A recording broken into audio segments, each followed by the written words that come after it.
But one of the things, ta-da! Yeah, There you go. Got it. Zoom did an update so they don't get sued for people not For knowing they're recorded. Yeah, because I was watching something the other day where somebody was going, and now before I hit the record button, let me ask you some questions. And I'm thinking to myself, it didn't dawn on me till about 5 minutes after he said that I went, wait a second, he's been recording this the whole time and asking these people questions, and they didn't know they were being recorded. And I went, sneaky bugger. But we were talking about blockbusters in particular, and one of the things was, being like a teenager, you go into Blockbuster, was the adult section that was in the back. Now, one of the things about the adult section was Beaded it was curtain. but it was supposed to be beaded curtain. It was supposed to be hidden in and stuff. And almost every Blockbuster that I went into, or video store, big neon signs with arrows pointing to the "don't go in here," the adult zone, dun dun dun. It's like, but it was supposed to be discreet. Well, imagine you're a And little like 7-year-old kid. Like I remember being a little kid and walking through the movie store and, like, and scrolling through like, oh, look at this. We got Ice Age. We got all these beautiful Disney movies. And I start going over. Now you're in Cock Bangers 3. And you're like, oh my God, I seem to have drifted too far.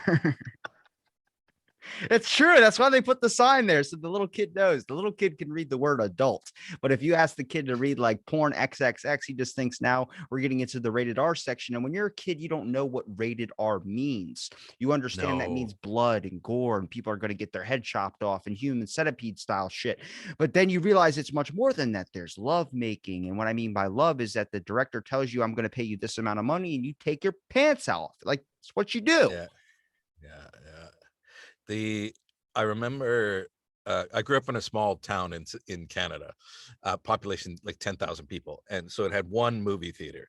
So they would, and it had a drive-in, and drive-ins were like the coolest thing because you, as like a 13-year-old kid, they used to have like their adult weekends kind of thing that they would have where literally they showed skin flicks, I but they're remember. like but you would just ride your bike to the back of the drive-in, Yeah. just watch the shows without sound kind of thing. And it was just one of this, but the I remember the first time that we experienced like adult movie, like what it meant, like when I was a kid, like PG-13 was a big deal kind of thing. It wasn't if a movie was PG-13, it was like, oh well, I can't go to that. I'm 12. Like I can't, like, no, no, there's a reason why it's PG-13. And it was just the way that we were raised, and everyone did this. So, you get into PG-13, then it's like adult. It's like, oh no, you're not allowed into this unless you're accompanied by an adult. And it wasn't until later on that when I was working in an amusement park where they had signs like that all over the place that said you cannot come on this unless you're accompanied by an adult. I thought to myself, why is that the lever for this is a good thing just because you're accompanied by an adult? Because what happens if, because an adult, I know lots of adults that said, come on, it's just, it's just gambling. Come on, kids. What are you, 4 or 5? I'll give you a chocolate bar to sit in the corner, and you can just watch your uncle win some money. And it would be like, okay, like, and so there were It's lots all of about not rides, and being sued, bro. That's all it yeah, is. that's that's what it was. I If mean, you well, get your dad or your mom or whoever to take you into the PG-13 movie, then it's the parents' fault. Technically, no yeah, liability. Much like with Zoom call telling us that we are now recording in session is so that yeah, they don't have anything getting sued onto them.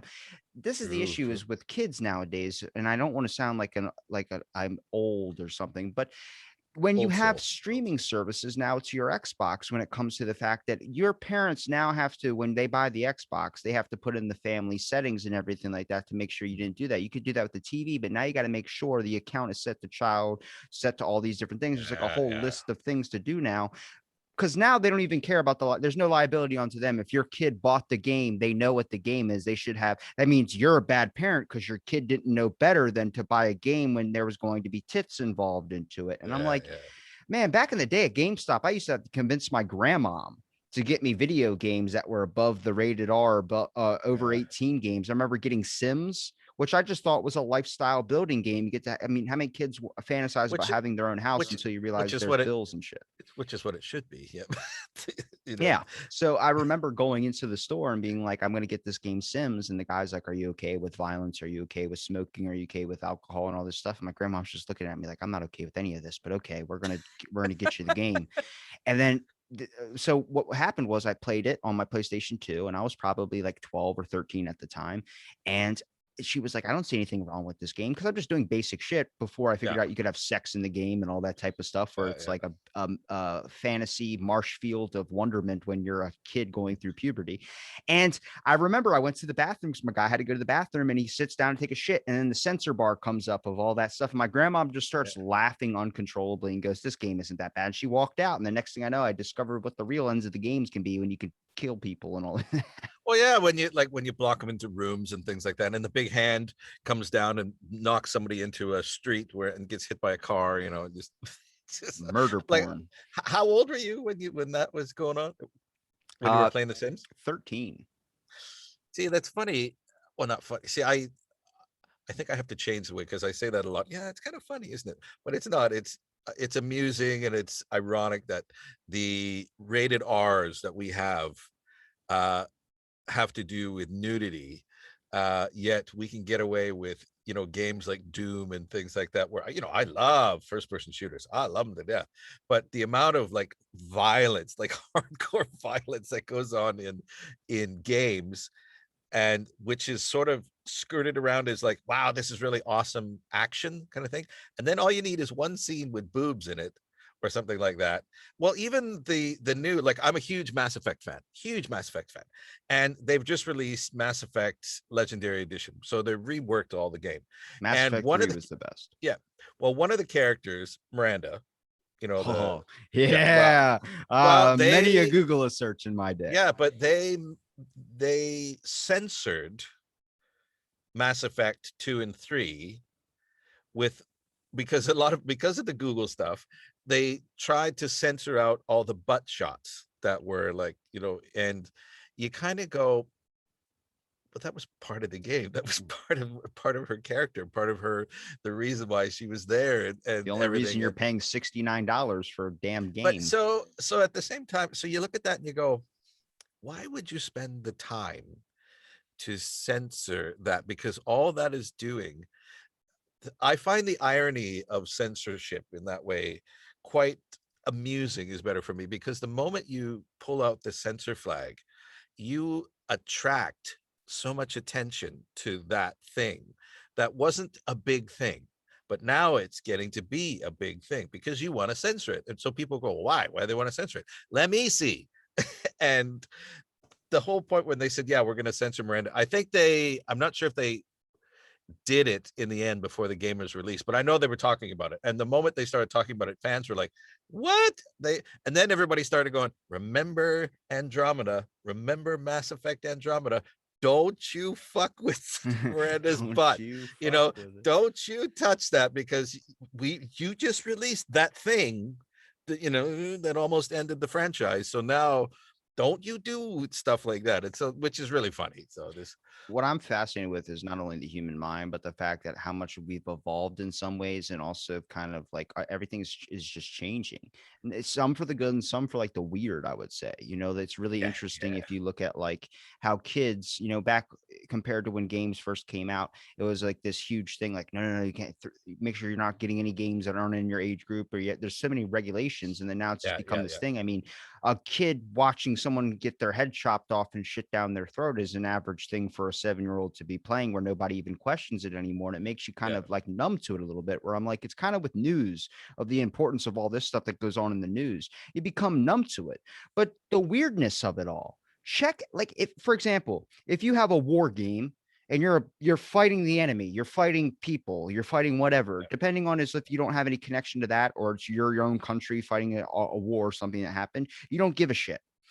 Or it's all this thing, I don't really care. But imagine if I change the enemy to a group of toddlers, and now you're just running around beating the shit out of toddlers. You're going to see a lot of people have a lot of blowback, because the one thing that seems to be untouched by the corruption of the mind or the corruption of society is the way we think about with kids. Same thing with like Yeah, QAnon and all that stuff. Like when they started yeah, finding out there were fake pedophiles on the internet going after small children, people got crazy, outrageously angry, like they should, because it's kids. It's kids. That's the thing. Is like, that's the one thing that hasn't been touched. But tits, drugs, alcohol, whatever. We don't give a shit. But as soon as it comes to the kid factor, it's like the last bastion of our human dignity that we have left is like, don't fuck with the kids. Even though I'm pretty It, sure we feel like gods walking amongst toddlers because they can't do shit to us. And we're so intelligent to them. it's over here in the UK. I would I would see your toddlers and I would raise you family pets because over Oh. here, it's almost like violence against pets is almost considered more abhorrent than violence against people. Uh, If I had a and you gun know, to a dog and then a gun to a child, who would you pick? does the child need changing? I'm kidding. That would that would play a I'm kidding. giant You know, impact. immediately like he like ah evil. No, see exactly. Like I'm looking at that, going, oh, they're both really bad, but you know, it's and then I'm like, well, I don't really like dogs, so that's not you know. Then you get into the, but again, awesome question. Like because that's a moral question of you would have some people look in the room and you go, oh well, no, the dog because the dog can't they can't do anything, you know, they don't have hands or whatever, you know, and with the child, where's the child's parents? Why is the child in this situation? You know, you like, like Because he didn't stay in the car like he was supposed to. it's you know, it's the when you talk about the evolution, even like the evolution of video games, when you're talking about violence, one of my favorite games when I was growing up was a lovely game called Redneck Rampage. And Redneck Rampage was offensive on so many levels, so many levels. And it was supposed to be, well, you were rednecks, you played as rednecks, yes. And they, you were fighting aliens that were uh dominatrix, like they were women with pointy boobs and the Madonna, you know, kind of hair, and I'm going, what does this have to do with alien? Why are they aliens? Well, the aliens, like the evil overlords, were all these dominatrixes, and the other aliens were all other rednecks. And how they got around it was they weren't actual people, they were clones. The aliens had cloned people, and then they went to that whole phase of, well, no, we can't have blood, it needs to be a different color. Yeah. There's that whole thing. Like there were many games, like I think it was Doom, when Doom first came out, when it was released in Germany and things like that, they didn't allow the color blood, it had to be green. um so you couldn't, because they didn't want to see blood, it was like, nope, no blood, or it's not getting, we're not selling it in the stores, change it. So when you when you have games like that, do you remember when Postal first came out? Yeah, there was a You game know, called going, or there's a phrase called going postal about oh mail yeah, people shooting up. which is what the game is based on. And you when you look at the That's when you look at the levels of that, like where it came from, like Postal itself, again, another game, and that's what it is, it's entertainment, that was so offensive, it did well. it's so uh real too. I had Mike talk about that that's when he was on. that's why. And so because it was so it was, do you know when somebody said something, like something will happen and then somebody will say something and go, too soon, too soon? Postal, the game, was too soon. It was too, and the fact that the company, I can't remember who did it, the fact the guy did it, you know, made this a game, was like, you know, like, wow. But you know, then you had games like Carmageddon, which the whole point was, it was sort of based on Death Race 2000, where you got extra points for picking off people on the sidewalk and things like that, and the whole like evolution of games. It was almost like when it was almost like people were pushing the boundaries. Do you know what I mean? Like they were coming out with games going, the internet wasn't really there yet. You found out from your games from magazines like Computer Gaming and, you know, and I, PlayStation this, you know, yeah, and Game you got Informer. your games from, yeah, and you got your games from like demo CDs would come in the back, and you know, back in the day when you know, the modems were like, when the internet was first coming around and everyone was like doing 56K modems, and if you wanted to download a Playboy centerfold, that was going to take you about 7 hours to download, and it would download line by line, and you could go have a sandwich and come back and check it 3 hours later, and you could see it was sitting at 38%. And then you would get to like 96%, and your mom would pick up the phone and disconnect you because everything was all the modems and all the lines and everything were, because because it was all one line. It was just how everything was done. And so, but Well, then you have these games, you have these violent games, and it was like everyone was pushing and pushing and pushing. And it wasn't until sort of like, when you had more people starting to talk about it, where they kind of went, I don't think that's a good idea. And then of course, you get into corporate, and it's like, well, when you're talking about libel and litigation, all that, it's like, well, they're like, well, no, I don't think we can do that anymore. I don't think we could do that anymore. I don't think we can get away with that anymore, is how it came down to. And yeah, I mean, they did Postal 2 and Postal 3, and they weren't as successful. And you had quite a few like car smash 'em up games, like running over people. But Well, do you not yeah, examine the perspective of that type? Because I like to look at both scenarios of anything, and I like to yeah. look at the scenarios when it comes to being a game designer. Are you going to restrict all your content, or should you expect people to be smart enough not to go and do these things? I wrote a research paper in school that was on the basis of if video games caused violence. Mm, Mostly because I had an interaction when I was a little kid around fifth grade. We had to make these stick figures and we had to customize them to make them look like ourselves. And I remember I was a skater at the time. So I was like, I'm going to give him scabby knees. So I'm going to use this little gel blood and put it on his knees. And then next thing I know, it was like a little red marker looked like blood. So I was like, yeah, yeah, yeah. gel. No. And just so people don't think I have like tubes of gelled blood that I was like getting and just spraying it in fifth grade all over the stick figure. But I remember I was just like, okay, in my mind, I was like, imagine if you got hit by a bus. And then I was just like, and I started spraying it all over the guy. And then they called in my parents to have a meeting about this because they said it was like horrible. And they said that I might have a corrupted mind, was the words that they used. So my dad took all my video games away because he thought he caused violence, because I had like football games, but I had like things where it was like giant mounds of flesh, these athletes running into each other. And then I had Yeah, games that yeah. was like Grand Theft Auto and all these beat 'em up games. And then I remember I wrote a research paper based on that experience that I had.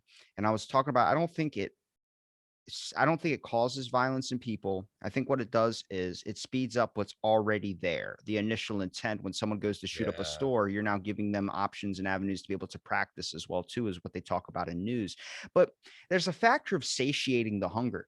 People like to see other people in pain. That's why Wipeout is such a big show. You're not expecting someone to break their neck and die. You don't expect to watch someone die in a car crash when you're watching NASCAR, but you want to see a crash. After a while, you're like, I want to see something Why? crazy Yeah. fucking happen. Why is Jackass so popular? So you Like, shouldn't expect people saying that these video games are violent. You should just expect people not to be in this situation where they're going to do something as horrible as what they did in a video game. There's plenty of people that play Call of Duty that don't shoot other people in real life. They just play a game where they're getting points. It's mostly the accomplishment of leveling up and achieving something better than someone else. That's the whole thing. It's kind of like sports in a way. yeah. I mean, But yeah. When we look into it, man, like when you've made a very good point about how it's not everybody does that. If you looked into the numbers, it's you have maybe less than 1% of the people who play all these games are maybe going to go out and do something violent. But these are people, as you said, are presupposed to it already. And with a game like, a lot of the violence that's in the games, yeah, it's a lot of it's very hyper real for a reason, kind of thing. Like guns don't sound like that, and knives don't sound like that. And if you ever talk to somebody like a knife expert, where he talks about, if you throw a knife across the room, the guy's not going to just drop and fall dead. He's there's going to be some time. It's like, or you get into the choking. Somebody will say, do you know how long it takes to choke somebody? Really choke somebody? yeah, And the amount of strength you need to choke somebody.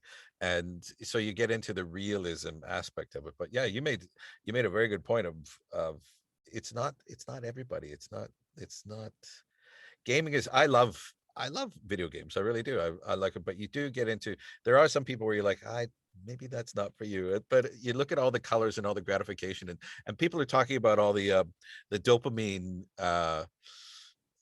triggers that are happening with video games these days, particularly with like loot boxes and things, and all the bings and the gongs and the lights and everything doing, like certain sounds are going off at they hit certain your times. dopamine, your reward Yeah, factor in your brain. exactly, kind of thing, and it's and they, there's the online culture, and then there's the ones who do it themselves, kind of thing. Uh, who, like the single players. And I'll bet you anything, the guys who, and girls or whatever, who were more presupposed to violence against other people didn't really play co-op. I'll bet you they did everything online. I'll bet you they did it, you know, uh, single player, so they Well, could practice and the get the underlying stuff. factor I think you need to have when you see a lot of research studies that's kind of missing out is they don't expand on the other perspective as well too. Like I was saying before about understanding all the perspectives of it. Yeah, What I wrote yeah. in my research paper was also understanding the underlying factor of it all, even though it doesn't correlate to having violence. It just speeds up something that's already there. The Mm, underlying factor is mm, after generations upon generations, you're going to start experiencing this shift in culture that kids are not going to know what it was like before. They're only going to know what it's like now, where it's like kids don't know what it's like yeah. not to have an iPhone. Kids don't know what it's not like to have a video game that chops somebody's head off and you're doing meth at the same time. Like there's this interesting thing that's kind of ramping up where eventually you're going to start seeing a sprinkle through the population to become more and more of people that are numb and they don't, it doesn't like when I play a survival game, there's a Conan game out. It's kind of like this game Ark Survival where you have to, it's Yep, basically yep. Minecraft, but like a pro version. Well, Conan is like that, but third person. So you're building houses, you're doing all this stuff. I don't ever want to not have a home. I don't ever want to live and try and build up my own shack or do something like that. It looks awful. It looks tasking in the game. They made it so real to where the point where I'm like, I don't ever want to know what that's like. I I don't, yeah, I don't understand that a lot of the survival games. I'm That's not my jam at all, because I look at that and exactly I go like there's a the big thing that's out recently is Subnautica Sub-Zero, which is the last, it's or the sequel, but the it's all survival underwater kind of thing. But I'm looking at these games, and the whole point of these is people are like, no, no, you play hardcore, you do this, you need to. And I go, I don't play a game so that I have to go out and forage for water and food and things like that. I want to enjoy the game. That's not enjoyable for me. Panicking because I'm cold and I don't have a fire, or I don't know how to chop down a tree. I don't get those. I don't get them. It's Well, it's just, all about your impression too. Like if I yeah. gave, let's say I put you in a scenario where you're about to play a survival game, but as soon as you start the survival game, for instance, you land in an area or territory, you randomly spawn on the map, but everywhere you just spawned at is now everything is so beneficial. Much like if you were going to compare the United States or the United Kingdom to Africa, they have is diamonds and all these things that are valuable to us, but they don't have any means to survive or be able to grow food because the climate is so crazy. So if I put you in a scenario where the food's going to be bountiful, you're going to have lots of money and your character is going to get all the way to be safe and have its own house, and you're going to have the best experience possible in the survival game, you're going to be like, I can fucking do this in real life because I was good at it in the game. And then you're going to run off and do it. Yeah. So it's all about your kind of impression in it as well too, because I think it does deter a lot of people from thinking it's going to be. I remember specifically I thought I was so confident that when a zombie apocalypse happened, I was going to be able to survive. Like I was 100% so into The Walking Dead when it was out, like on season 3 and all that stuff, where I was like, yes, I'm going to be so good at Yeah, when this yeah. happens. I was basically praying for it to happen. And then I had this really intense dream that leveled me so hard where I was like, I will die. I will 100% die. It's going to be the worst. I mean, the emotional trauma I experienced in that dream, because my dreams are intense. And that one just got me so much where I was like, I don't ever want that to happen. And it made you look at like, oh, it can deter you based on what your impression is from it. If I make life the best thing possible for you, you never experienced any downsides, any bad things, any of this type of stuff, you're probably going to be a bit of an asshole, but at the same time, you're not going to know what the struggle is. So you're not going to have you're going to have a good impression on life. And all these people that are pessimistic, or people call them Debbie That's Downers and all this, they have a really bad experience, and their impression on the world is because of all the everything that they've had. They realize it doesn't get better. But who's to say that's the downside? I mean, if you experience so much, you understand that it can only go up from here, because your lowest low, the hardest thing you've ever experienced in your life, realize that's the hardest thing you've experienced in your life. And that means it only gets better from there. that is, you said something that was so true yet so funny. You were talking about the guys who went through life, nothing happened to them. They it was, everything was joy and bliss, and they, and plenty, and they're going to be assholes. And Yeah. and Yeah. but that's the thing. You kind of go, here are people who've been given, maybe, or maybe not given everything. Maybe they just happen to be in an environment where the stuff was, where it was bountiful and plentiful, and they didn't really have to struggle. And then the fact that you go, and they'd probably be assholes, and they would be like that's just it. I mean, they'd all be Chads and and Biffs, and it'd be like, hey dude, nothing happened to me, man, like, and you're like, just See, the big question is people should experience pain because it does help you and level you out to be a better person. Some of the time, sometimes it can go bad. There is that off chance, but you don't ever want to say that and be like, I want people to experience pain. I think any parent yeah, talks about like I was bullied really bad, and then they go, but I don't ever want my kids to feel pain. But you also don't want your kids to know that this world is like this perfect ideal utopia that's like borderline impossible. I don't think we're never going to get to a yeah, utopian state. We're going to need something to unite us together. And I think that's why like people have the conspiracy theory. And a little bit of an interesting thought is aliens in movies. Are they just showing you a bunch of different aliens and different types in case we ever come across one? We don't shit our pants or jump off a building. It's kind of rationalizing you to the fact that there might be something bigger out there. But through recent transactions and things of that sort, I don't think we're alone in the universe, which I've always known, but I don't think aliens have been here yet. I don't know yet. There's just this weird thing where I but start they looking might at. be they might be watching. I can just imagine. I have these, you have thoughts about where they're watching this, and they've got like the Earth channel, and people are watching the Earth channel, and the aliens are watching the Earth channel. What's happening on Earth right now? They got this COVID thing happening. Oh really? It's like, yeah, they're into their second season. And it's like, oh my god, It's really ramping and up. yeah, it's really ramping up. But you also have things like, like, it's like, oh yeah, they've just introduced a new alien movie in Earth. Oh, did they? And what's happening in this one? Are they sucking out faces or popping out of chests or anything like that? No, no.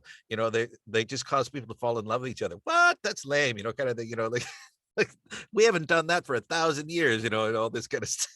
Well, the biggest thing about aliens is that they release all that unidentified flying object information and stuff like that. And they want to start exposing more of that. And I'm like, either that's a distraction because they're doing something they don't want us to know that's going on, and the internet has become this massive thing to expose our governments and expose so much corruption that goes on in the world, that I'm like, maybe it's a distraction, or maybe that's not aliens. Maybe it's like a drone. Like you would think aliens, are they going to come down here when they've mastered? This is Neil deGrasse Tyson said this. He said they've Yeah, mastered interdimensional spacecraft and time and all this stuff. Why would they come and just start visiting us now? Is it because we're getting to a point where we destroyed the Earth, or he doesn't believe that they've come here? He doesn't even really believe in the factor of aliens so far. He thinks that they're out there, maybe, but that they've been here, maybe not. Things that we can't explain, things are all these accounts and stories and all this stuff. And I've heard a couple of alien experiences on the show, and these people don't know each other and they've said the same exact things. So I'm like, man, maybe they're not what we think. Maybe it's a drone. Maybe it's some type of thing that is watching us that is from an extraterrestrial thing, because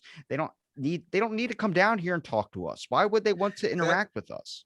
Exactly. There's so much crazy. I mean, I've experienced paranormal stuff from everyone in my family has, but the alien stuff, even though it's one of those things. I believe that the world is a lot, the universe, it's a lot bigger than what we get.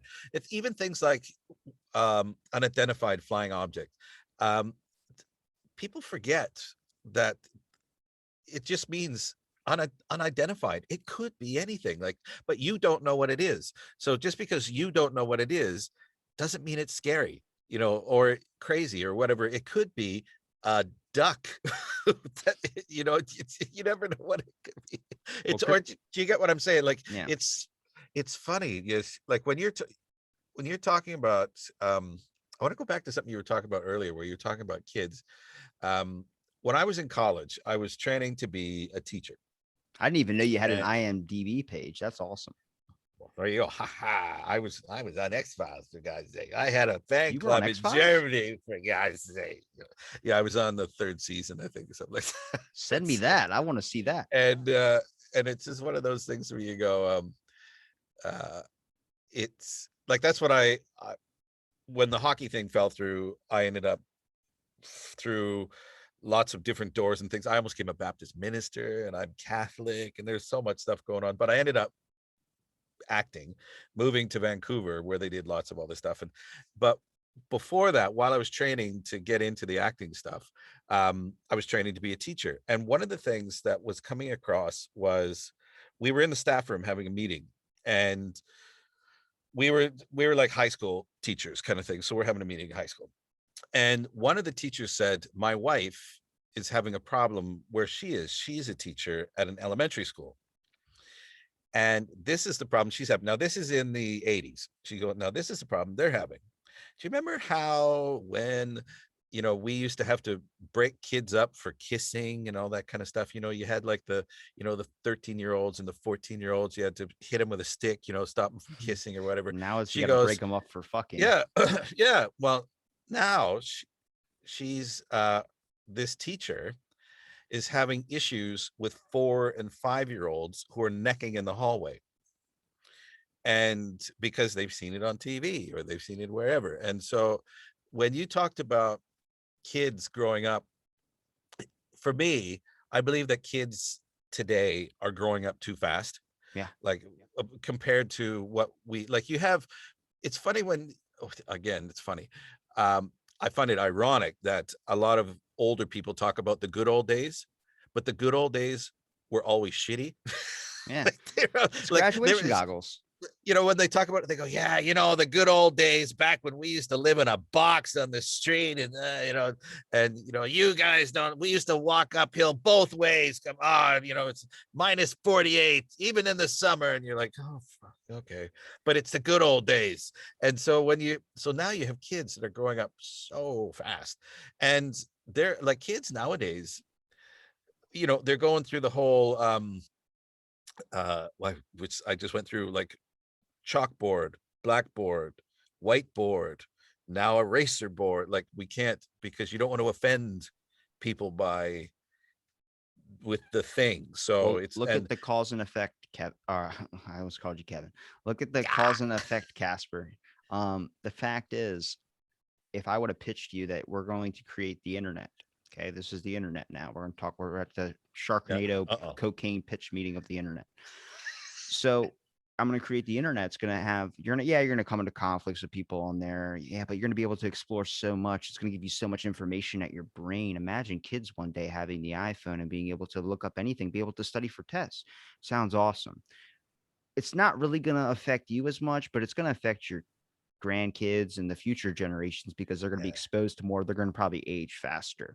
You don't really give a shit because it's not your kids, it's not your grandkids. So the time that this all happened, nobody really cared. Nobody even noticed that impact. And now you're seeing the effect of it all. The kids are now having cell phones, exposed to so much more. There are kids that I remember, like, I think through school, I probably knew a couple of people at the age of 13 that were like, you don't know what a vagina is. And you're like, what? And they were just exposed to so much more than what, based on whatever their environment was. And they knew so much more. They were like seen as like they're smoking cigarettes at 13 or something like that. You're like, oh my God, this kid's like, he's a rebel. And then now it's like that's 7-year-olds and 5-year-olds and stuff that are doing insane shit like that. Because now you've got 13-year-olds who are struggling to quit smoking.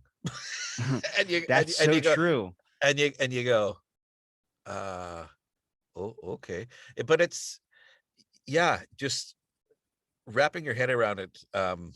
Like the whole, like, when you get into like the millennials and the people who are coming up, and each generation has their own thing where they don't understand the generation that's coming up, and the generation that's there, like the Gen Xers and Ys, whoever's there, don't get the people that are in power above them, kind of thing, and you all get sort of locked into your thing. But the kids today, like, I don't understand them at all, which is fine, which is in many ways, though, it's sort of like why I like gaming, because gaming is kind of universal, where you have all ages and all you can all get together. Although the very first time I was playing Quake, I think it was Quake 4, I think we were playing Quake multiplayer, and we're in this sort of LAN setup. There's like 8 of us in this store, and we're all playing, and we're having a good time. This is great. We're like, ha, ha, ha. And all of a sudden this one character came in and just started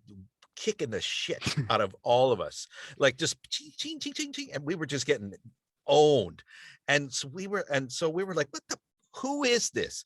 And then after about 20 minutes, we started hearing this little giggling, like like high-pitched little giggling. And so we all kind of, we got killed. So we stood up, we're looking around, and there's this guy standing over this booth, and he's kind of leaning over and watching, and you hear this giggling, and he just kind of points down, and we look over, and there is an 8-year-old girl in a polka dotted dress kicking our ass. Like she was playing Quake, and she was having the time of her life, and she owned all of us adults. Like there were gamers there in their 20s, 30s, 50s, and she just owned us all, and she had so much fun. And but it was her laugh, her evil little doll laugh. Like it was because she was enjoying herself so much. But that's where I kind of went, I don't want to play anymore. I don't like this. It's funny because if you really look at like that was littered through society, was those people that like did stuff like that, and then it just became like, now it's becoming like the norm of most people are just going to use you for something. And it's funny because I remember in RuneScape, if you've ever played that game, the older Oh yeah. version of it. So yeah, I had a I still kind of played a little bit too. It's Oh yeah. interesting. Brings me back to nostalgia moments. But Yeah. there's literally people that would go into the beginning zones, find just new people to the game, tell them they're going to help them get some really nice equipment or get some nice things. They would take them out into the wilderness. These people would cross in the wilderness in good faith that someone was literally trying to help them. And then they would get murdered when this guy would turn around and kill them. It just Yeah. shows you that like this Takes has your been stuff. a forever thing. Now it's just It, this. well, of course it has. I mean, like even like I was an EverQuest player. I loved EverQuest, and then you get into World of Warcraft and all this stuff, and PvP stuff. Like there's some people who really enjoy PvP, and some people who don't. I'm actually not a big PvP guy. I don't like walking around the corner and being owned by somebody Yeah. who's been, who's been lying in wait, and then they corpse camp you, and you're like, ugh. Well, It's no, like, you don't hate that. What you hate is the fact that you built up this character thinking he's so powerful and strong because every computer AI thing is you're kicking its ass. And then you get into a online PvP thing, and you realize there's people that are lower level than you that are way past you equipment wise. You're like, oh my oh yeah, God. yeah, and they've geared their characters around exploiting all your weaknesses. Mhm. So you might be able to exploit the AI, but this person, this who's 10 levels under you, is going to come up and shank you in the back. and turn you to stone or something, and you're like, oh shit.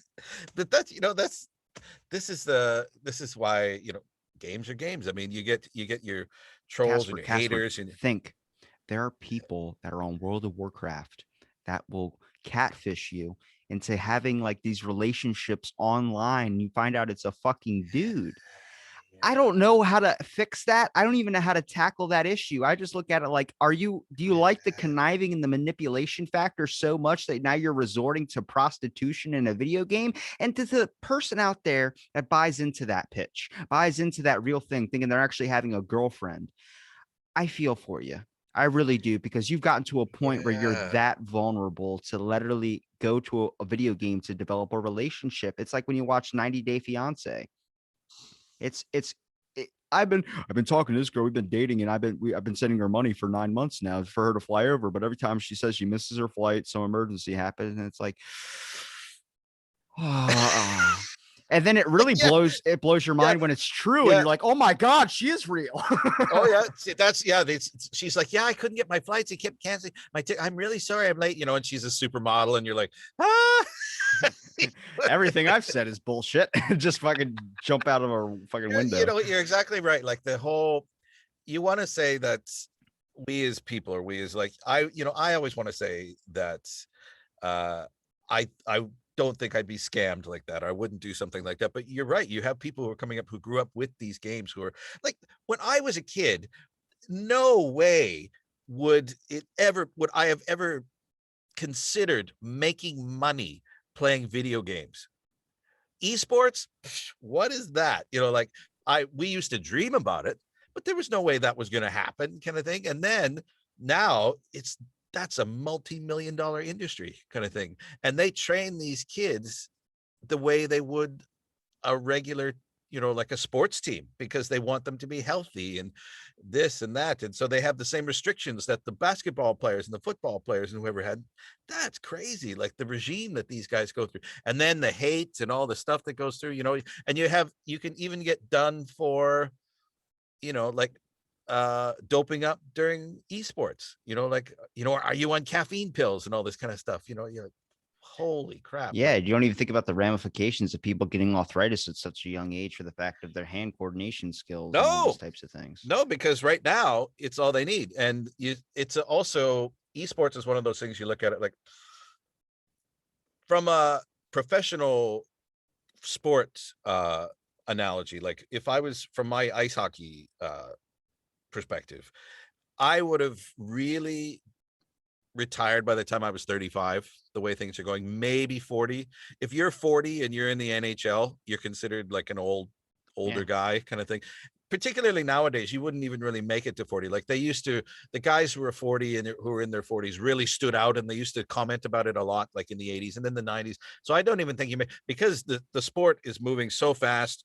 There's a lot of punishment. There's a lot of stuff. And then you've got kids coming up that are going to kick your ass. They're just, they need to cycle them out. So I would have been retired at like 36, 37, maybe, kind of thing. So you have these esports kids who are really, really, I can only see them maybe being in it for like 5 years before somebody moves in and it's a new team. Like, and even 5 years, because you have the diehard gamers and things like that, but they're gonna end up, if they do it right, they'll do their 5 years in esports and then become a commentator.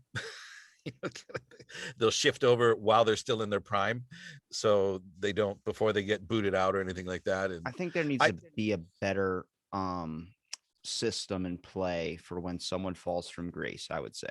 I think my biggest thing I've talked about a couple of yeah, times is the fact is like Ronda Rousey was this number one top like everywhere. And then she lost a couple of matches, and then no one really gave a shit about her to the point where she went to the WWE and just started doing stuff on there. And I go, you got to look at the emotional and mental impact of it all. Like I talk about Conor McGregor, for instance. I'm not an MMA fan, but that's the easiest example I yeah, could use for you. yeah. You're on top of the world, and people either love you or they love to hate you.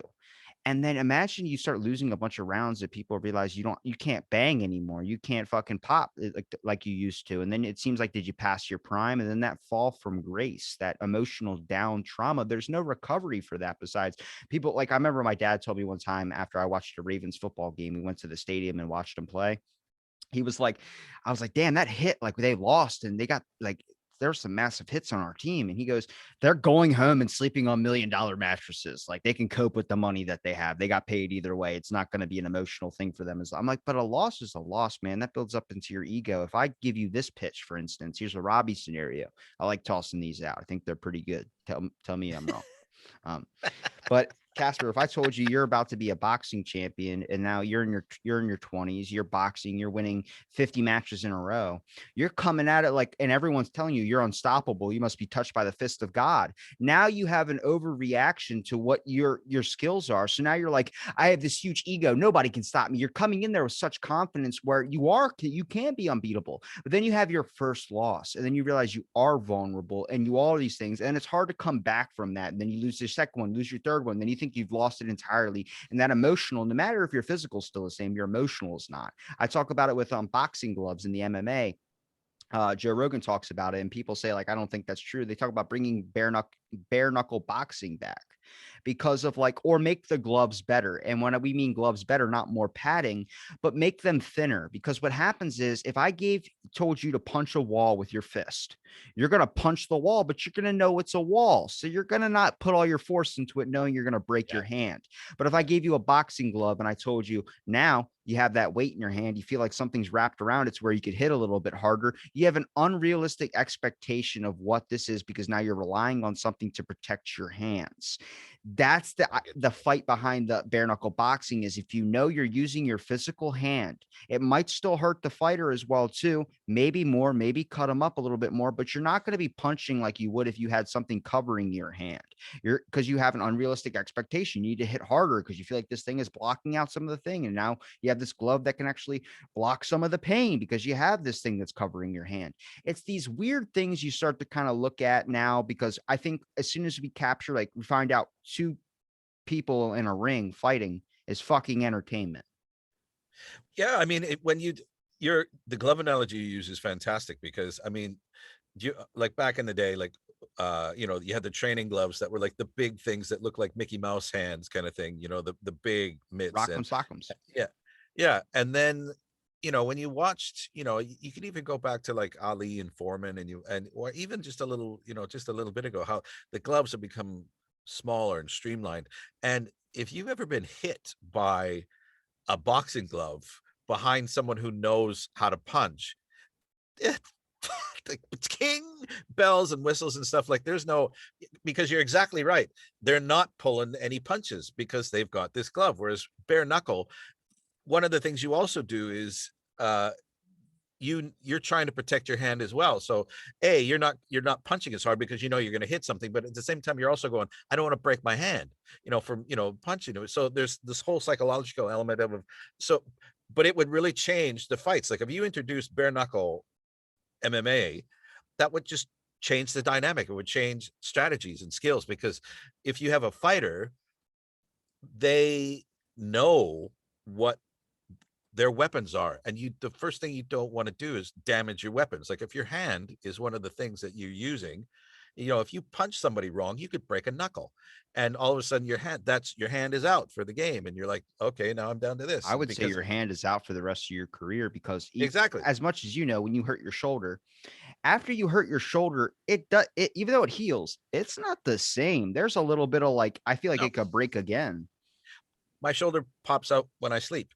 I think because I'll wake up in the morning because your body relaxes when you're sleeping. So I'll get up in the morning and I'll move my arm, and my right shoulder will occasionally go pop, and you're just like, oh, okay, I forgot. Sorry. And it just kind of pops in. And so I totally get what you're saying. Like with the MMA fighting, like when you're introducing tools to aid, the thing, you could almost, some guys are like, oh, no, we need to introduce the gloves because it's safer. In many ways, it's not, because you're introducing something that's giving people a mental image of, no, this just means I can punch harder. Oh yeah. And as I was saying, if you've ever been hit by a boxing glove, it just, takes, they're solid, and they're not, yeah, they're not fluffy, and it's not like being hit really hard with a pillow. Yeah. It's just, and it's gonna, Well, that's why they talk yeah, about making them thinner, because if you make the gloves thinner and it feels like there's nothing on your hands, even though you know that there's padding there, that feeling of like, I don't feel the weight though. I don't feel the thing that's covering my hand. I feel like it's just my normal hand, like it's out in the open. Then it's going to give you less of a chance or less of a mindset that you can punch harder. It's going to make it more rational. Like, oh, this doesn't feel like it's covering anything. exactly. And I think there's ways, because if you've ever been cut, I haven't, but I've seen Rocky. I know it can happen.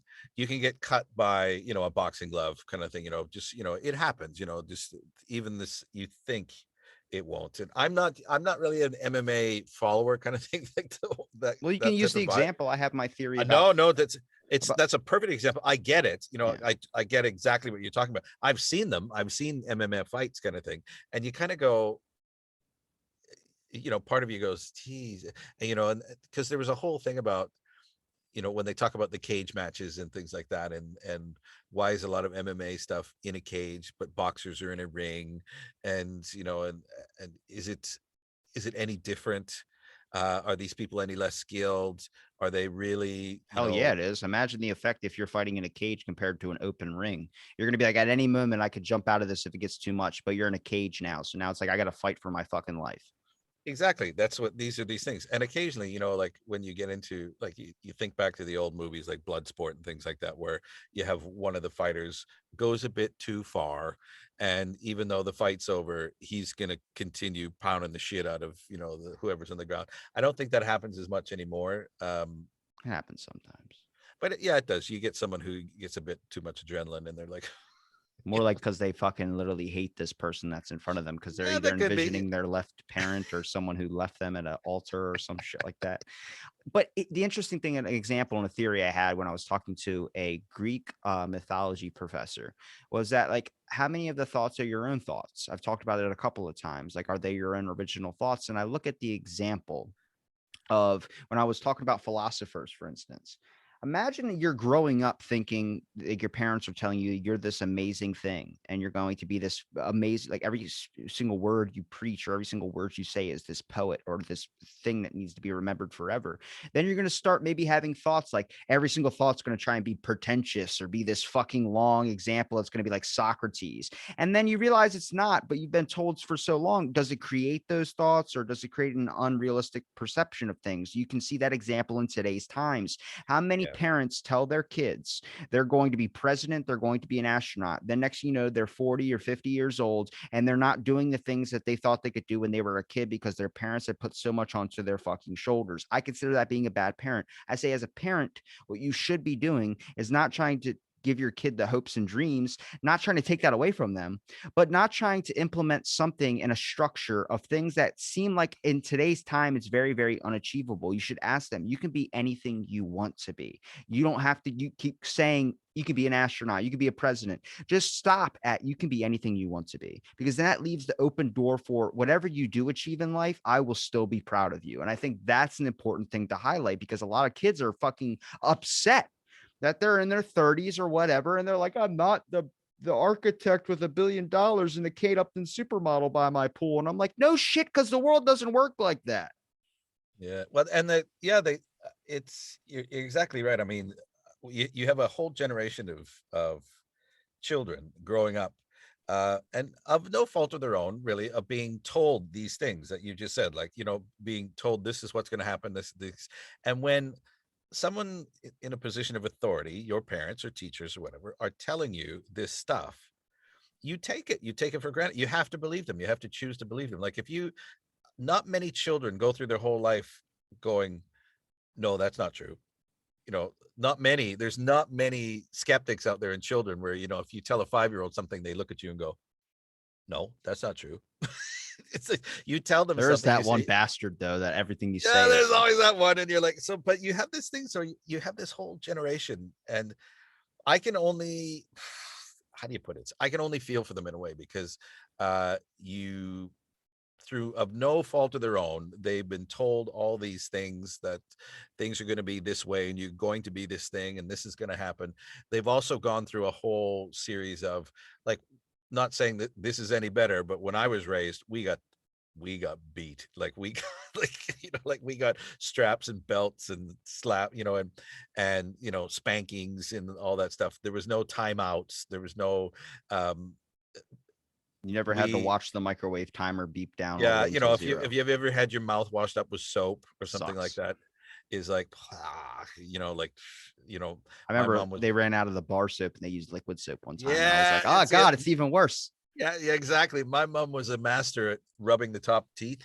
So you'd have soap gunked up in between you're like, Ah, and you were getting that shit out for days. So, but anyway, I mean, this is all, it's funny now, and when I look back on it, like, it's 35 years ago or whatever, but it happened. I mean, we got to, then you have other children who are abused, and that's a different type of thing altogether. That's like, I was never abused. I was punished. yeah. And sometimes punished, like, if you're being hit with another implement, you could say, like, we used to get strapped a lot, kind of thing, and What is it was strapped? oh, with a belt, like, Okay, that's you know say that, because strapped means something different in today's time. yeah, it was okay, we'll see that, but yeah, that's what it was like. And my my mom used to come home, and we all be sitting there, and she'd find something, and she'd go, get the belt. Or she'd or the first or she the first, we Get used the to have the paddle. belt hanging, on our stove, and it was like this badge of honor from my mom, because it was passed down to her from her mom. When she got married, she goes, here, you're going to need this. And so it used to hang on the stove, and she'd come home and the belt would be gone. So she'd look in the room and go, what did you do? What do you mean? We didn't do anything. Why is the belt gone? Because, That's because my grandma had a paddle, and a specific paddle we all know because it had a tiger imprint on like the handle part of it. It was like a kitchen thing. And I remember we were cleaning out her house and I saw the paddle and I just grabbed it and threw it in the bottom of this box, and like, we can use that. No, I don't ever want to see that. It brings back such like horrible nostalgia. yeah, and that's the thing. I mean, so we got, I remember, see, my dad, one of the only times I ever had a solid conversation with my dad. He was talking about how he goes, I hated it. I hated coming home from work, because your mother, her way of threatening the children was, wait till your father gets home. Yeah. You just wait till dad doesn't know anything. He's at work. So he comes home, hi everybody, and we are frightened to death. of my father, and he hasn't done a thing. And so he'd have to fight extra hard for us to love him because we were so scared of being punished The by my authoritative dad. figure. Yeah, and because we'd been told, just you wait till you, because he's going to Yeah, punish you. I know. But he had no idea what. So you have this. So going back to what's happening now, you have kids growing up where their parents are trying a different approach. They're trying oh no, you can be anything you want to be. You can be, oh no, you'll be this. I mean, when I grew up, like I could skate before I could walk. I was literally living my dad's dreams, and we had this conversation where, after I had my accident, and he sat me down and he went, "You're a disappointment," and I went, "It wasn't my fault. You know, I didn't, I didn't choose to have this accident." He goes, "Yeah, but now you can't do the thing I want you to do." Yeah. Okay, so now you have kids who are being told, like, really, really young, "Oh no, you can do this. Oh yeah, that'll happen. If you want it, it'll happen." And I I understand the philosophy behind that. Like, I understand There's a where they're danger going. to it. I think we talked about it Yeah, last time where I went to go yeah. high five my little nephew and he was like, no, no. And I was like, give me a high five. Give me a high five. Like, I'm not going to let you leave until you give me a high five. And you don't have to if you don't want to, is what his mom said to him. And I was like, you're making him associate this as a danger or as this is a thing rather than a joke or a love thing or a fun thing. You're now he's never going to know what a real risk is. He's going to associate everything with a risk. He's going to stop taking risks, even though it's a thing of like this whole society of like, you can do whatever you want to do. You can do this type of thing. You have to be careful because if you show every kid, if you don't feel like doing it, if you don't have to take the trash out, you don't have to do that. If they don't take the trash out or they don't do simple things of that sort, they're going to associate a bunch of things and never want to go and do anything that anything has been told to. You're going to have a bunch of people at jobs. I'm going to sip my boba tea. It's like, no, you have to do your fucking job that you're getting paid for. You're going to lose it. They're not going to be able to hold down a career. Yeah, because didn't you, I mean, every child I knew at some point in their life had to sit at the table with cold vegetables that they refused to eat, and because their mom said to them, "You are not leaving the table until you finish your plate," My kind of thing. grandpa came out at 4 o'clock in the morning, getting ready for work. He's popping his vitamins in his mouth. He goes, "You're still at the table." It's like, you told me I couldn't leave until I finish. He's like, Jesus Christ. Exactly. So I mean, this is all. I mean, looking back at those now, I mean, you go, there are, of course, there's some, psychologists nowadays and going, "Oh boy, these children were, they were, punished and stuff." But I mean, I watched Bugs Bunny, the original Bugs Bunny, the uncensored Bugs Bunny. I think I'm okay, kind of thing. I used to drink water from the tap, from the hose. I think I'm okay, like, like, I used to run around without a shirt on with no suntan lotion. I think I'm okay. Like, I think I turned out all right. So I was talking to my past guest, one of my good buddies. He just recently had surgery. His name is Mikey Bowser. He's a paranormal ghost Yeah, investigator guy. yeah, So he recently had part of his like bowel taken out, and we were talking about like all these like GI issues. And I told him about my episode with plastics, where I talked about plastics and consumption of it is leading into it in our blood. I don't know if you've heard that yet. That no, no, episode. I haven't heard that one yet. It was a while ago. You might have to scroll back a little bit, but That's all right. it's the plastics, like our fertility count from our use of plastics upon generations, much like I was telling you, it's not going to affect you, it's going to affect future generations. Our Yeah, use of plastics from, I think, 1967, and then they checked it in 2011, has dropped by 52%. The fertility count has dropped. And they think eventually the consumption, all these use of plastics might eventually lead to a point where generations are going to be experiencing infertility issues toward the point where they're sterile, like most of the population is. They're paying kids in Singapore, people in Singapore, to have more than one kid because it's so hard for them because of the infertility issues with the use of plastics over there is so ramped up. So I bring up this example. When I had I'm still having my GI gastrointestinal issues.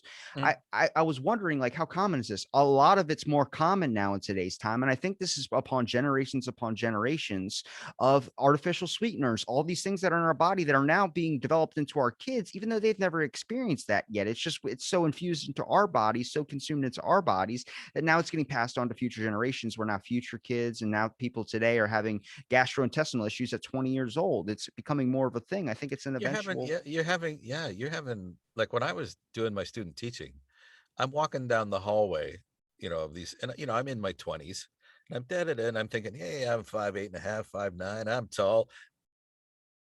Everyone else is walking by, they're like 5'10", 5'11". Those are just the girls.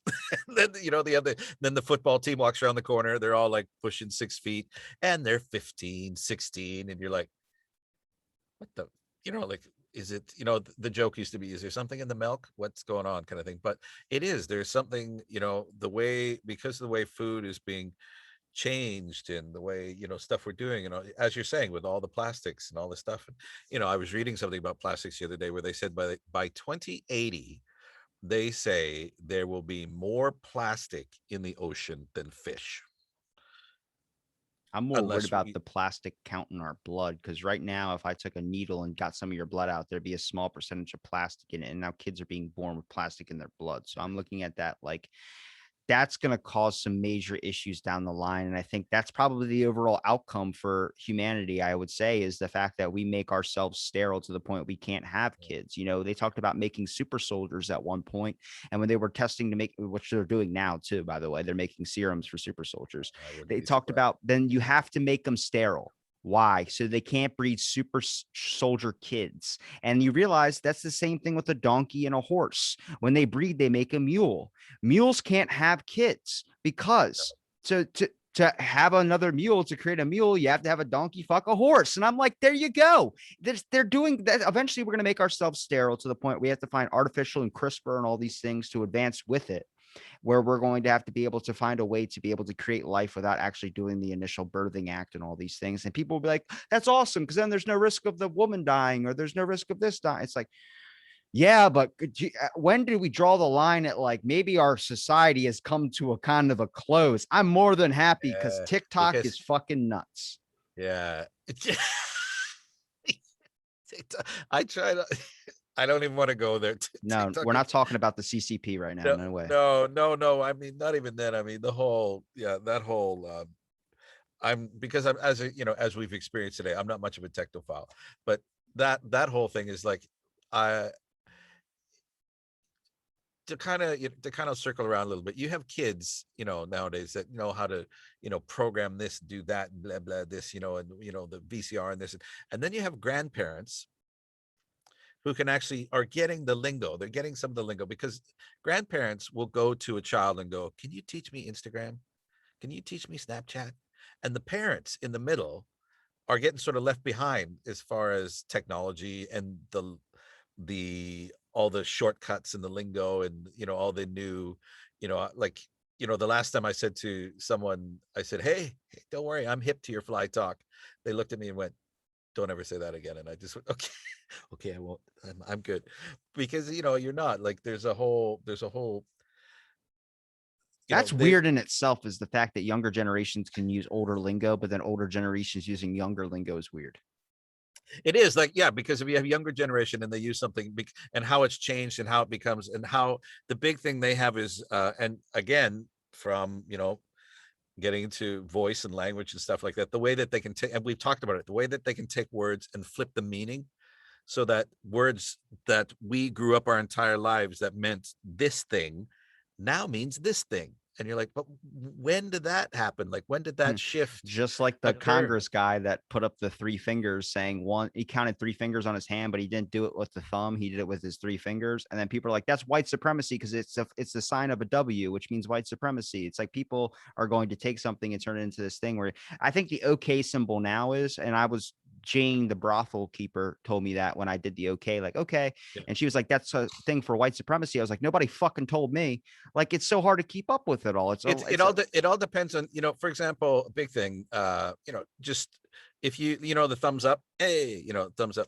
If you do that in Australia, that's a swear. It's not Like, Australia. It's damn it, because George, I forgot. I think it was George Bush went over across the states and he was giving everybody, or not across. He went to another country in like Iraq or something like that, and he was giving the thumbs up, and then they were all freaking losing their fucking mind because he was flicking off the whole thing, and he had to make an apologetic thing in the well, newspaper. no, but I know, like, I know in Australia, for example, like, if you just, or if you ever say, if I you hope ever not like, Australia. I've done that to no, multiple guests from there. because, but they, it used to mean, up your ass. That's what it used to mean. Yeah, That's bite the that's what thumb and all that. Yeah, that's and then you have let's not go too far into that rabbit Now hole. you That's a do whole a other. freaking impression of eating a hoagie and someone morphs or photoshops a dick in the fucking thing. And See, that's the whole thing. I mean, and when you're getting it here, you have that's actually that's a really good segue into when you're talking about kids and kids, children, whatever, young adults growing up with fake news. And fake news, even though I'm pretty sure fake news existed uh it's always when I existed. was their age, but we called it, but back then we called it lies, but we just, but now like fake news, like, but you didn't get it. The news channels were still owned by the with politics, right? So you had you had you'd have your main news channels were still spouting whatever the who was in power at the time kind of thing, so so there was some truth bending involved, but there was no, I don't think there was any outright fabrications like in newspapers and in, but now with the internet, you can have people put on a different face and be someone else and stick someone and say, oh no, Obama said this. And you're like, he wasn't even there when that happened. He was somewhere else. I can prove he was somewhere else. How did this, where did this come from? Where did you get this? And it was invented, the whole fake news where they get into, and then, when they get into the whole, what they call them now, the COVID-12 or something like that, or the COVID-18, there's like 12 influencers around the internet that are saying that COVID is fake, that it's all this. There's An only like era 12 of of them. schizophrenia. I think I've Yeah. said it So so many yeah, times. yeah. So they've tracked it all down. And so you get it all down. And you kind of go, well, what's the agenda? Like, why are you doing that? Like, who are you like, who does it, because it does not, to me, it just harms uh society rather than helps it at all. Like, if you're creating all the, if you're going to stir shit like that. But yeah, the whole fake news thing is, I find it fascinating, and at the same time it's really scary, because you kind of, because if you're not paying attention and you're just skimming the news and you see something and you go, oh my god, I can't believe that person said that, and then you don't do any research. You just go, you've seen the one thing and you go, oh my god, oh, they're a horrible person. And then you don't follow it up and realize that they didn't say that, it wasn't them, it was all fake news. That's kind of scary, because there are some people who stop at that point. They see the thing and that's it. They don't want to hear anymore. Called surface researchers. Yes. and I am a surface and researcher.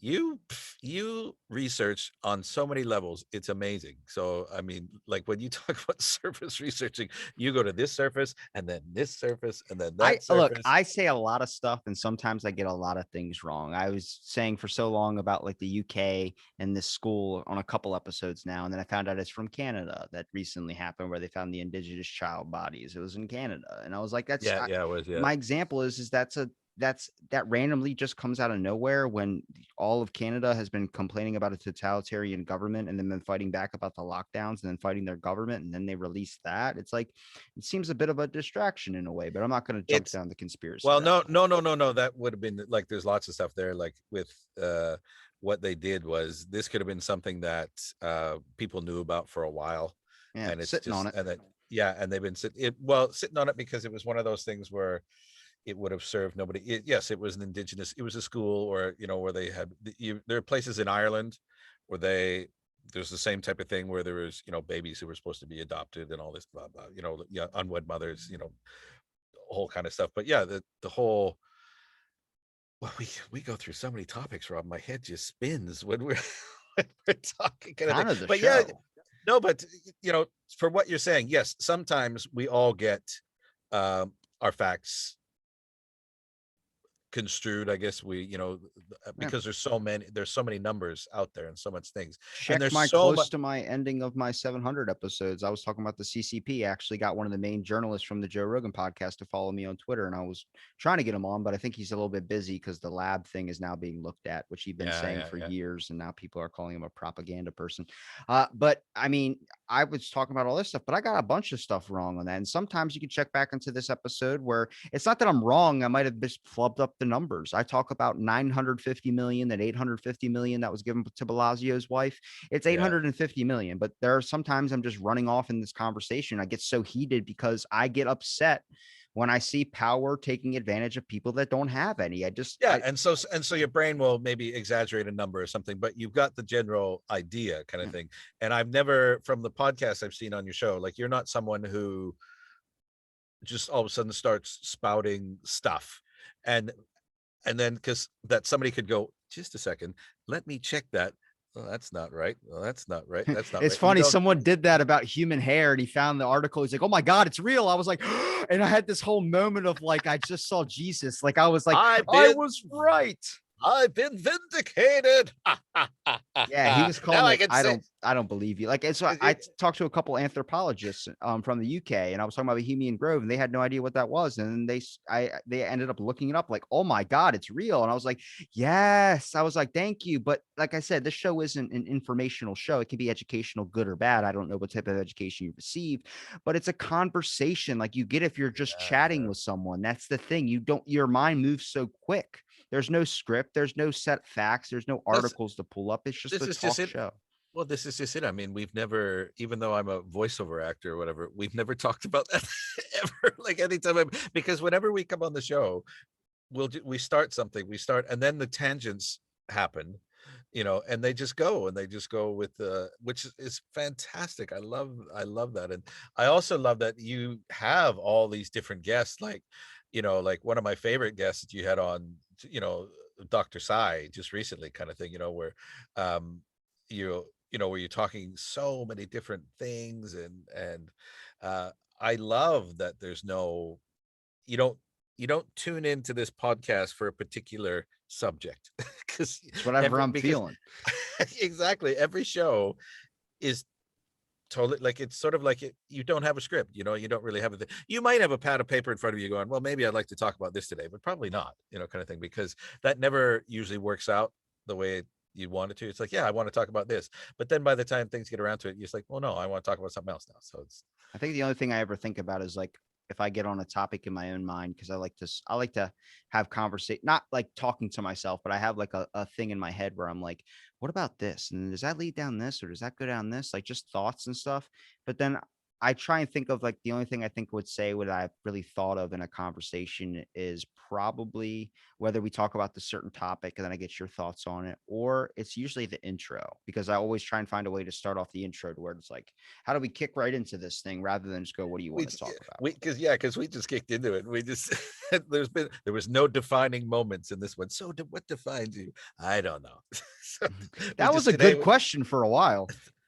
that was it's still a fantastic question, but I guess after a while, when your guests are on for like, the third or fourth time, you Yeah. can't really ask them that because you kind of know. So you have to ask them something else, like, so today, socks, sandals, Well, see, it's funny do because they work? since you've been on again, this is your fourth time, I think now. Yeah, yeah.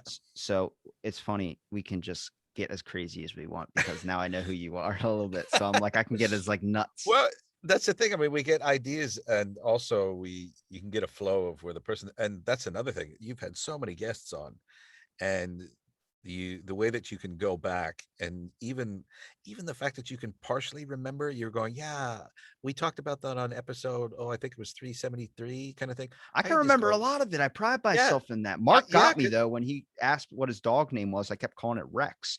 But then I looked back at some old episodes, which I never do because it's cringe to me. yeah, I yeah, yeah. called him Rex in an episode. He went with it. So I was like, you're fuck, don't give me that. You implanted into my brain. It was false information. He was like, but I That's did guess it eventually. that's the thing. Like, if you've ever, there was, I got in trouble a little while ago because there was, I know this woman who, she's Japanese, and for the longest time she's called me Michael, which is my last name. And I've just never corrected her because there was no point, kind of thing. Like, uh, because in Japan they flip the names around when they're introducing themselves, kind of thing.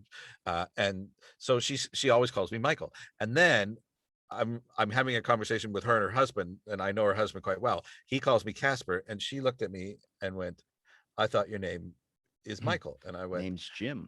And I said, that's my last name. She goes, why didn't you ever tell me? She goes, now, I'm embarrassed. And I was like, oh, geez. I did Because that as a joke at work, my old work. I ran into this woman. It's been about 3 years. I just ran into her at a gas station and she goes, Bobby. And I'm like, and I had to remember, I was like, oh my God, I remember she called me Bobby one day. And then for the rest of the 3 years I worked there, everyone's like, why is she calling you Bobby? I'm like, just go with it. I exactly. corrected her 5 times. So I was like, I don't want to keep saying it. So I'm like, yeah, it's Bobby. Yeah, and that's the thing. So, but in this instance, I was like, oh, you get caught out. So sometimes, even if you think that you're doing them a favor by not correcting them or doing whatever, but the fact that this guy dinged you and he because you literally went back and went, I said it was Rex, and he went with it. That fucker. Well, it's Mark because like Mark's been on a couple of times, and I always like because I always like to I call him. Here's some facts because I always blow his mind with like some crazy ass facts he doesn't know because he's a very good voice actor guy. He's the Wolverine dude. He does like a very good Wolverine impression. Yeah. But he was just on recently, and I always just like middle of what he's saying, I'll just be like, what kidneys did you want to sell? Because that was in the beginning of the conversation. We're now 30 minutes in. And he's like, I already told you I wanted to sell my, or I asked him what organs he wanted to sell. He goes, I want to sell my kidneys. I was like, why would you sell your kidneys? And he goes, because I can live without one kidney. And I just go, and he goes, Robbie, you're never happy with the answer I give. And it's that like, it's entertaining. That's what I enjoy about it. Well, I like having that back and forth. You're pushing. Well, the fact that you're pushing buttons and you know where his buttons are, you're like, oh, you're never happy. It's like I could have told you I wanted to sell a foot, like, and you would have been, oh, why would He you was do like, I'll that? sell a nut. And I was like, why a nut? And he goes, no, because you want something outrageous. And I'm like, no, I want an honest answer. And you're like, no, you don't. And then you're like, no, I don't. But that's the point is why I have like especially in the new season here, I'm having returning guests back on because I like the contents of it too. I want to make sure that the listeners aren't just listening because they're looking for new people. They're looking for people that Yeah. I've talked to that have amazing conversations with that might be in the past. Doesn't mean I can't go back to them. No, well, and I hope today. I hope we've touched on some subjects. I mean, we Touched a covered lot. we covered violence in video games, and we covered censorship, and we covered we covered It's we funny covered because we covered toddlers necking in hallways. when So I post this, so what if you search up your episode now with your name in it, what YouTube does when they show the videos or what the Google search does when it shows the yeah. videos is it'll say best moments and then it'll mark 4 or 5 best moments along the whole entire video that are certain topics. So like if I look back to your last episode, Casper, it'll say best moments and there'll be 4 or 5 blips. One will be talking about like different voice and accents depending on where your regions are from. So it'll say cultural accents. And then the second blip will say like talking butthole and the third one will say something crazy and I'm like there's like it's so like someone looking at this that's not me and wasn't involved in this conversation hasn't listened to an episode is going to click like what the fuck are these people talking about. That's why I think there's more people need to listen to Out of the Black podcast. But at the same time, it is such a joy which is why I'm glad we got all this stuff to work finally, technology to be able to come on and chat because I love chatting with you, Robbie. But I do. It makes my day because we talk about so many different things and crazy stuff. And yeah, and we've talked about uncomfortable things or whatever, but for the most part, it's educational and Is it the informative. education you want? Now that's up to you. Exactly. Just a second while I ram this down your throat. You might not like the taste. Casper, what do you want to end on? Do you want to say your links or do you want to end on a positive message to the people? Do you prefer to benefit society or do you prefer to self-promote? What do you want to do? I'm putting you in today is the beneficial today. I hope everybody out there is, if you're ever having issues, we're coming up with that time, where you're younger and you are depressed, I hope you reach out to your friends and stuff like that because there is nothing wrong with wanting to talk to get help because that's why we're here. That's why reach out to whoever and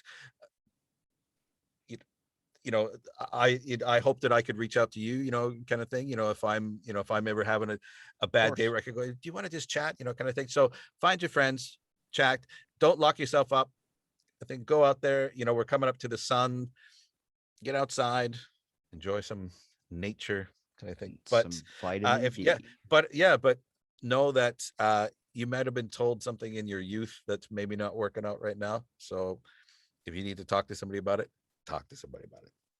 I like that.